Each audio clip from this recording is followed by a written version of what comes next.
Endi Qur'on Kerim hazır uyimizdimi bor, telefonimizdimi bor, mesciddimi bor, qayerga borsak Qur'on bor. Qur'onning birortal Qur'onninki yenimizda bo'lmaslik problemi, mushkulasi yo'q hozir. Har qanday yerda Qur'on o'rganisha olamiz. Ammo shu 80-yillari masalan men Qur'onni yodlagan yillarda ben 3 yılda Kur'an'ı yadlagan, 3 yıl jarayonida 11 Kur'an almashtirgan.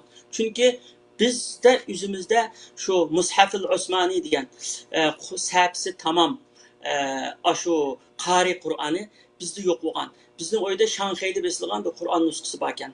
Ama o qarilikda Kur'an yodlaganlar biladi, şu sahifasi tamam Kur'an kerak. Anda bo'lgandan keyin biz başkalarını soraymiz. İnsanlarda bor saqlab qo'yarlar, hamda saqlab qo'yarlar.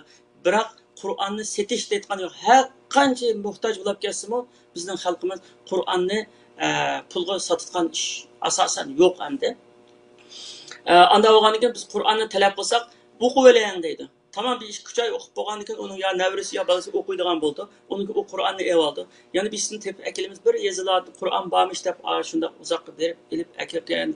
Bir yıl ya yarım yıl okudum kullanırken hem biz kireklap kaldı. Çünkü yani onu setip vermegen, biz gibi tügellik vermegen okuyalım dep begim. Aynen şunu okşaş. Ustazımınki yüzünki şu Qari Kur'an'ı battı.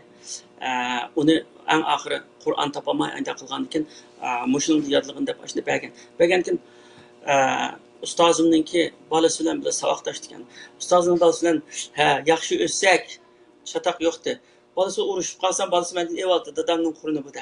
Aşında demek hem de 11 Kur'an almıştır. Şunda cefasını tatkan. En ahir Kur'an'ı yadlap tüygül yarım yıl kala vaxtıda bazada bir şu sahifesi tamam. Aşında Qari Kur'an'da birini uçurtup kaldık. Onu şu zamandan pulda dadam 95 yuvengi etmedi. Dadamның maaşı, dadam belediyede işleydi. Dadamның maaşı şu vaxtda 80 koydu. 80 yuvendi. 95 koydu onu etmedi.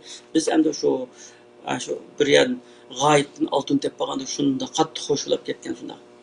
Demak endi Qur'onning qadri bizga shunda o'talgan endi.